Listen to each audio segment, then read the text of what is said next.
Hi, welcome to Book Talk. Today we are discussing The Spectacular Now by Tim Tharp. I tried to match my outfit to Amy's yellow prom dress. This video contains spoilers because I'll be discussing the characters, their interactions, the ending, and my interpretation of this book. I think critical reading makes us better writers and better thinkers, and I really hope you find some value in this video and that this discussion helps you understand the book at a deeper level. So let's start.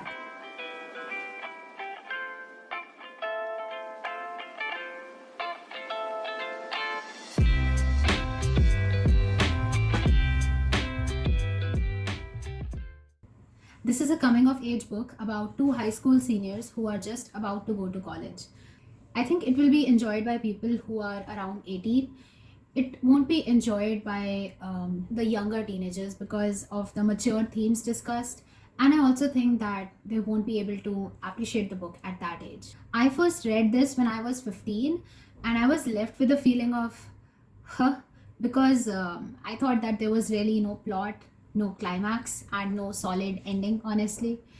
I kind of kept waiting for something big to happen. I was hoping he'll change, and he doesn't. And honestly, I think that is the whole point of this novel. Now that I am 20, reading the book again hit me differently. The first thing that you notice about this book is the distinct voice of the character Sutter Keeley. There's not much of a plot. It's about Sutter and Amy meeting, going to parties, the progress of their relationship, and then Sutter going to meet his dad. The real beauty of this book lies in the characters and their interactions. In spite of all the exterior action, The Spectacular Now is more of a psychological novel than anything else. It dives deep into Sutter's psyche and gives us the good, the bad, and the ugly. Sutter is very spontaneous. He doesn't think about the past or the future, and that is why the present tense narration is perfect for this book. It helps us experience the story as it is happening. It helps us be in the moment with him in his spectacular now. Everything is an adventure for him. He is going around doing whatever he feels like doing, living the life, having fun, and it seems like there are no consequences. In fact, everyone in school loves him. And I loved that concept as a 15-year-old. I got caught up in the rhythm of his voice and the warmth of his perspective. But at 20, I realized that nobody ever went beyond liking him. And that is a big consequence. Nobody could really love him except Amy. I think you don't really understand these things when you're in school or college, but then you come out of that and everyone goes their way, and that is when you realize the value of the real friendships that you've built for yourself. Everything ends and you can't really mess around like before. Sutter doesn't see the bigger picture. There are plenty of people around him, there's always someone to talk to, and he wants to belong. He wants to be someone, and he's known for being the happy drunk guy who cheers everyone up. So he continues to be that because it feels right. He doesn't think too much about what will happen after.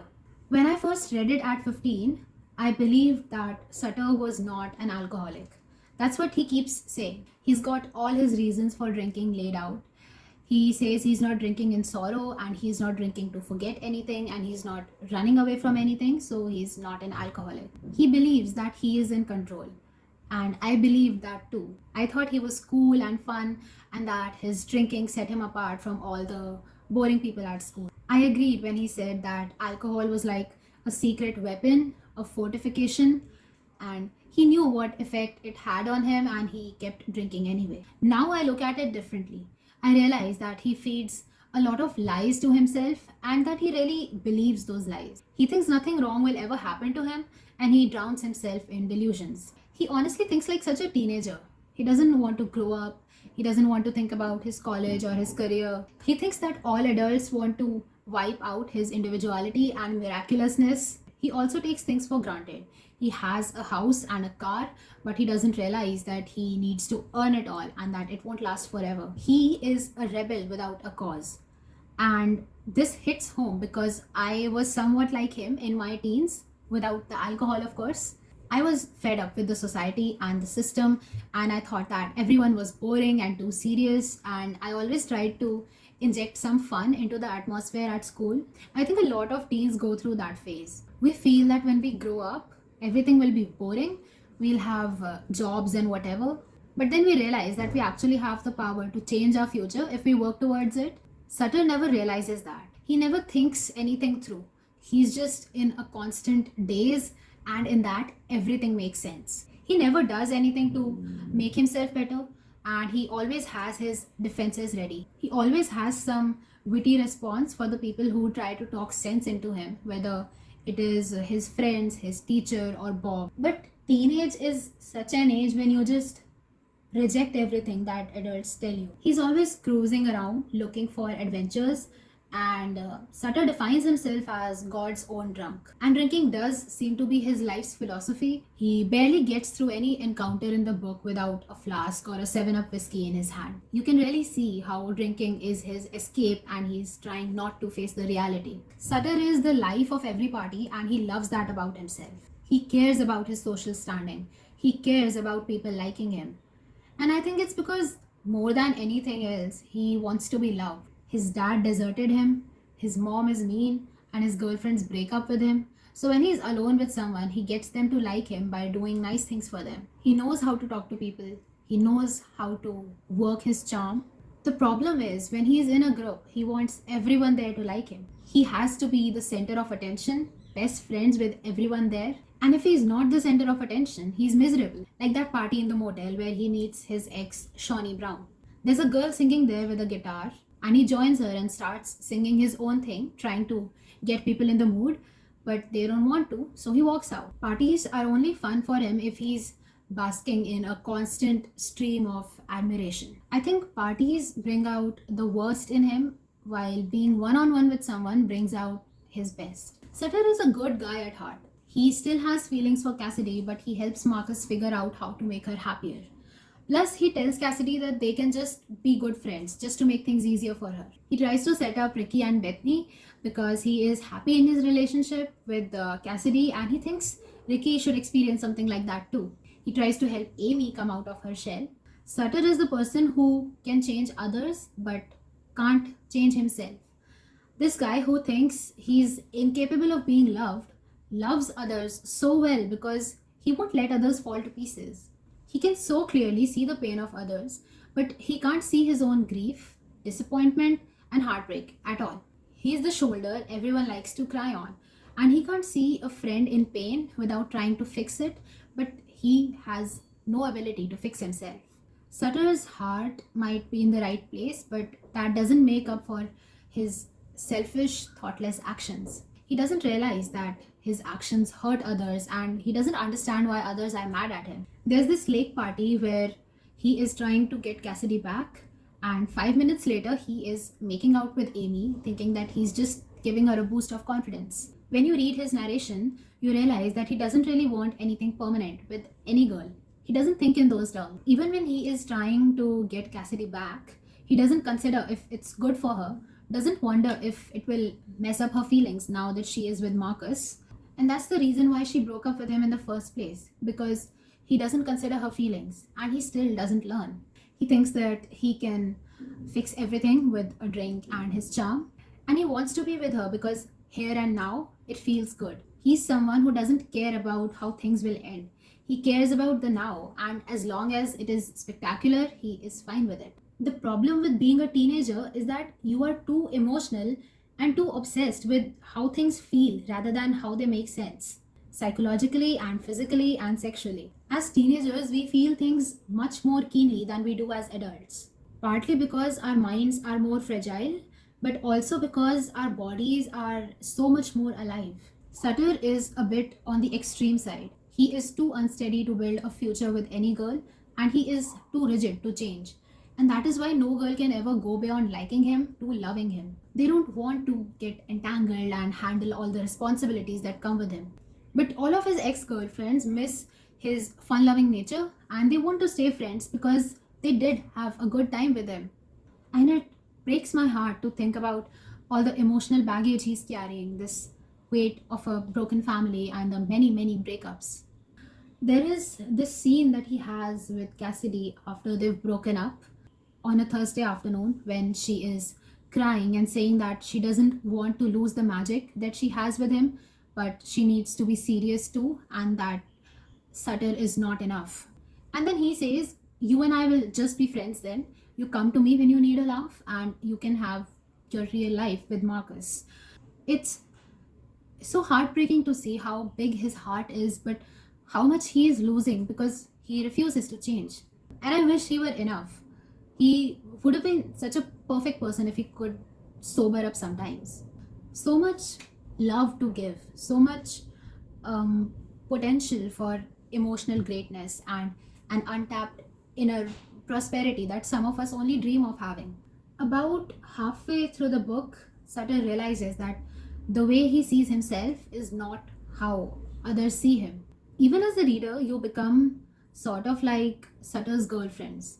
All those who fell for his rambunctious charm in the beginning, but slowly figured out his failings and shortcomings, becoming frustrated with his wasted potential. Amy is his opposite. She has dreams, but not the courage to pursue them. She plans things. She's shy and good natured and just a really sweet girl. You only wish the best for her. And you think she just might be what Sutter needs, and you really hope he doesn't hurt her. She's the one person in the world who has ever seemed to truly need him to get her life back in order, to gain confidence, and to sort out her future. She needs him so badly that she forgives all of his stupidity and goes along with everything that he's doing.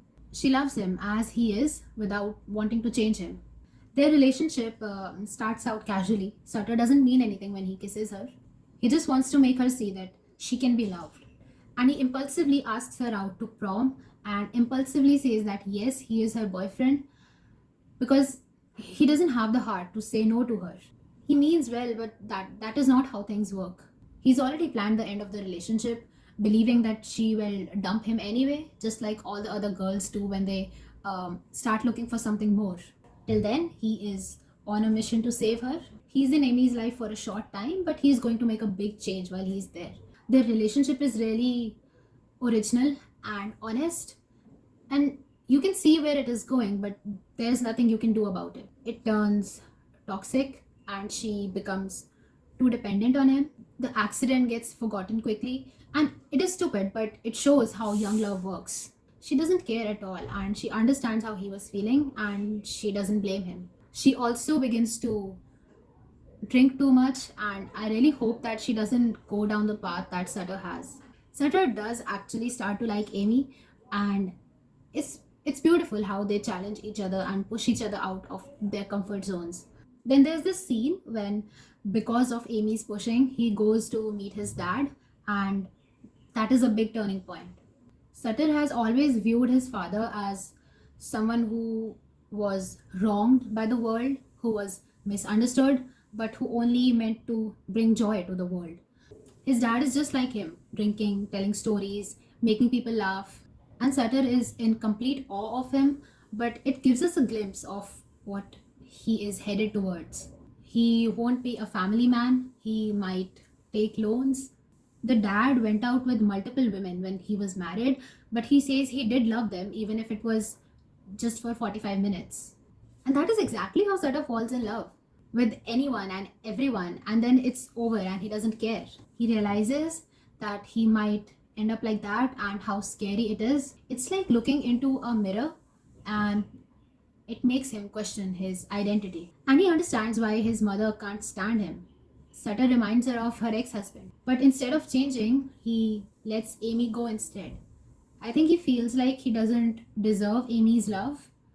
He can't accept real love from her. He's uncomfortable about such a wonderful girl loving him. No one else seems to, so why should Amy? And the most heartbreaking part is when they are coming back and he is looking at her and he thinks, I've I've never loved anyone as much as I love her right now, and that's how I know I'll have to give her up.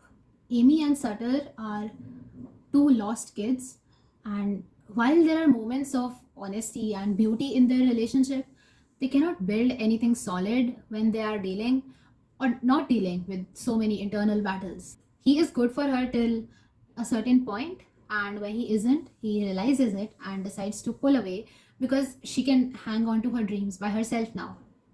And he knows that she won't leave the town if he tells her that he won't be coming.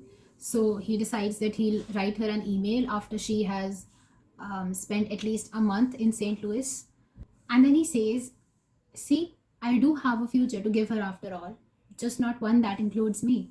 Sutter's method of ending things seems incredibly realistic to me, both selfless and selfish at the same time, and suffused with his heartbreaking lack of self worth.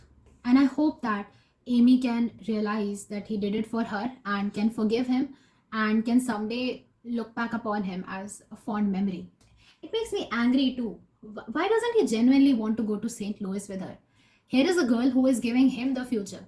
He has nothing planned out for himself. Why doesn't he take it? He does love her. Maybe he's too afraid that he is already like his dad and now he can't change. Maybe if he hadn't met him, he would have actually gone with her. I don't know.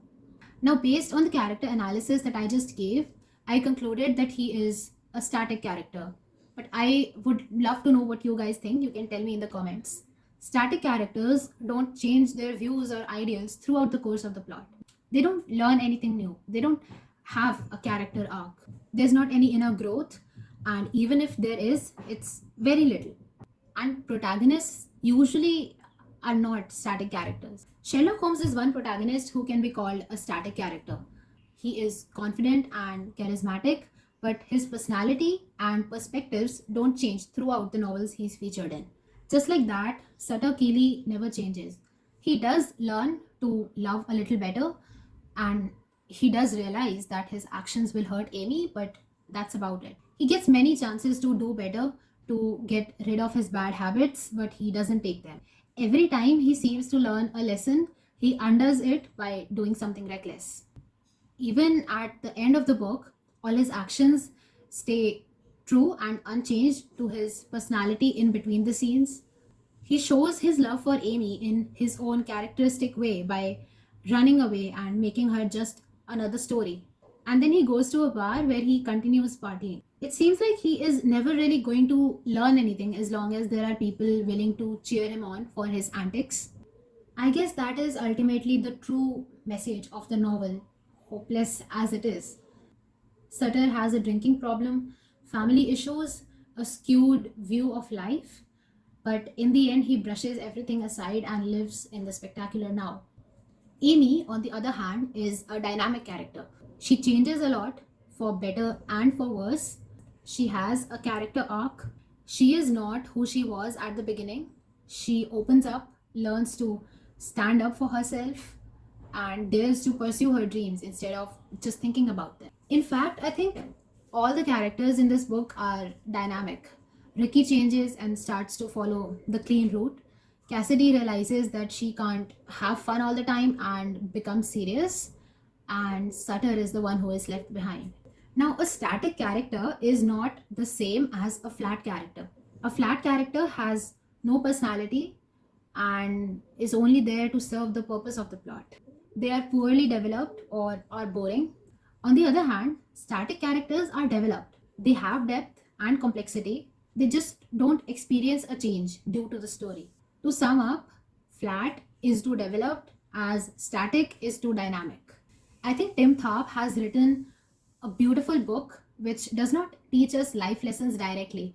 Instead, it offers subtleties which provoke much thought. That is what prevents this from being another issues book. I think this book trusts the reader to draw their own conclusions instead of warning them about how bad choices can screw up a life. And because of that, I think it's a more realistic portrayal of addiction. It's not a black and white story. So many books tend to gloss over it or completely forget that addicts are still people and that addiction doesn't identify a person. This book captures so much of the essence of addiction, and the first person narration lets us in on all of the bullshit that Sutter feeds himself to cope with the loneliness and self hatred. Slowly, Tharp starts chipping away at Sutter's armor to reveal the lies he tells himself. And the readers start to see what a few of his classmates have already realized, that Sutter believes those lies. Tharp keeps us in Sutter's point of view, but allows us glimpses of the altering perspectives around him. and the way others begin to perceive his behavior. These voices on the fringes of Sutter's awareness balance out his willful blindness. We are made aware of his own downward trajectory by changes in the people who surround him. And Tharp manages to convey the seriousness of what's going on without beating the reader over the head with heavy messaging. We see the patterns of destruction and harm that Sutter causes to himself and those around him, but we also see the charisma, the charm, and the highs that perpetuate that cycle. The readers are able to relate and yet are helpless observers as the events escalate towards the conclusion. And it's that last chapter that makes this book what it is. It's that ending that makes us acknowledge what we don't want to see, that this is the real world, and sometimes things are devastating and not everyone gets a happy ending. This is not your typical bad boy, good girl book. Our jock in this case is no jock, but a good, harmless guy who is lacking in self awareness. Amy is no nerd, but rather a downtrodden wallflower with the world on her shoulders. This is not completely a romance, and Sutter is not a knight in shining armor. Love is not just a goal in this book, it is a part of life. It is an experience that leads to growth. In school, sure, there are social circles and there are the popular kids, but everyone hangs out with everyone. Life isn't always the geek versus jock bullshit that we're always reading about. There's a very realistic portrayal of teenagers here. Tharp gave a personality to Cassidy and showed us why Sutter loved her in the first place. A lot of the time, you'll read about an ex girlfriend who is a complete bitch, and you wonder how the main character could ever love that. I would not recommend this book to everyone, honestly. It's a hard book to read and it tackles subjects that not all people are comfortable reading about. And you have to dig deep to find the layered message. But it's a book that can really impact a person if they take the time to read it through. I watched the movie too, by the way. While I was reading this, I was thinking that it would be a hard book to adapt only because the writing is so lush and Sutter's interior voice so vital to the book. Sutter's worldview monologues are also kind of brilliant, and I think a lot of them were lost in the screenplay. Honestly, I could not like the movie. I hardly ever like movies after reading the books because the books are almost always deeper. You're in a character's head. In movies, you're usually watching the characters from outside. I hated that they cut out the opening when he drives around the kid. They made the breakup with Cassidy seem super irrational, and she didn't have too much of a personality in the movie. She never tried to talk sense into Sutter and never tried to make him realize how his actions were hurting others. Even Ricky did not counsel him or did not talk about taking the clean route and did not have philosophical discussions with him. And that just made both of these characters seem flat to me. Amy was at Sutter's sister's lunch just talking openly. She was supposed to be a shy kid. And her best friend, Crystal, was shown to be actually nice, and we did not really see her mom and stepdad trod all over her, which is what made her character in the first place. That was why Sutter decided to help her. And they cut out so many scenes. And even the scenes that were there weren't there in all their glory. Sutter had a good family in the movie. They did not show how he was friends with his exes. They cut out the scene after the prom and then the after party where we got to see what was happening to Amy. They did not show his dad the way he was meant to be, charming and non-serious and basically a mirror to Sutter. They did not show that scene at the pub where the dad was taking loans and how he went out with multiple women like Sutter did. Everything in the movie was so watered down, honestly. And Sutter doesn't graduate in the book, he's in a downward spiral. But there was none of that in the movie. It ended on a hopeful note instead. He realized that it was not too late. And maybe the movie wanted to convey a different message. My takeaway from this story is Sutter's attitude, in moderation, of course. Sometimes we get too busy planning everything out and we forget to experience life as it is. we forget to accept the magic that is already there, and we forget to let it in.